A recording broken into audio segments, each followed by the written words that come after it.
So, this is what it's come to. Nate Diaz, peeing on the UFC's multi-million-dollar state-of-the-art performance institute. The act of defiant protest in May was the culmination of months, scratch that, years of unfairness Diaz had suffered at the hands of the UFC. With just one fight left on his contract, the 37-year-old continues to lash out at the company for failing to get him the promotion he deserves. Here's a timeline of Nate Diaz's complaints with the UFC. First things first, what's going on between Nate Diaz and the UFC? Nate has asked to be released from his contract and has even considered signing with Bellator. Never before, though, have we seen a professional athlete offer bodily fluids as a bargaining chip, a daring move that only made fans love the MMA fighter even more and sent a very clear message to the UFC. In Nate's 15-year working relationship with the UFC, protests like these are pretty normal. If anything, they're routine. The Stockton bad boy has regularly expressed countless grievances and disputes with his employer over the years.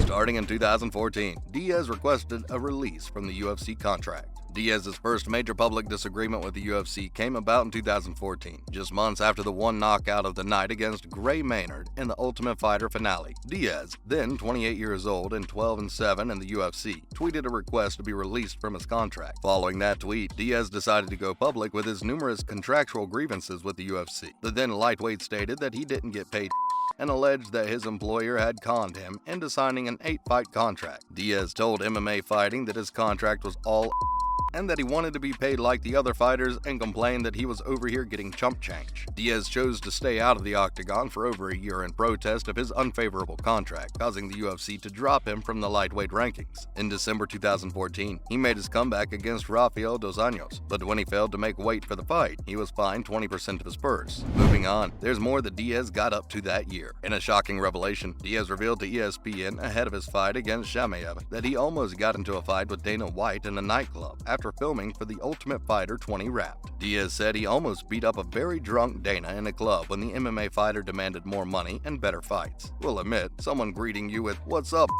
when you're trying to have a serious discussion would tempt anyone to throw a punch in their face. When asked about how he nearly traded blows with Diaz, White said that they allegedly almost got into a fight, adding that both of them were drinking at the time. White didn't seem like he had any ill feelings towards Diaz over their near fight and wished the UFC veteran all the best. Then in 2016, Diaz claimed that the UFC played him again with the Conor rematch. In March 2016, Diaz pulled off one of the biggest upset wins in MMA history when he defeated Conor McGregor on just 11 days' notice, catapulting Nate's star to new heights. McGregor has proven throughout his career that he can not only talk but also deliver. Unfortunately for the Dubliner, Diaz secured a rear naked choke, resulting in McGregor submitting at 4 minutes 12 seconds into the second round for his first UFC defeat. The result raised Diaz's profile and left McGregor self-critical afterward. However, he also praised Diaz, saying the fight was a battle of energy and he got the better of that. Organizing a rematch between his promotion's two biggest stars was, of course, UFC President Dana White's top priority, but things went wrong after he flew to Stockton, California to get Diaz to sign on the dotted line. Their meeting began amicably with Nate, White, and a few UFC suits negotiating terms for the rematch over dinner at a restaurant. However, according to TMZ, Diaz later said something that caused White to become visibly upset, stand up, and dash for his SUV. Because of White's little blow-up, the rematch talks dragged on for months, during which time Diaz took to his favorite social media platform to let everyone know about his employer's unethical business practices. Diaz eventually made up with White and agreed to a rematch with McGregor in August 2016, which he lost by a majority decision at UFC 202. It was a close fight throughout, with McGregor landing the cleaner, stronger blows.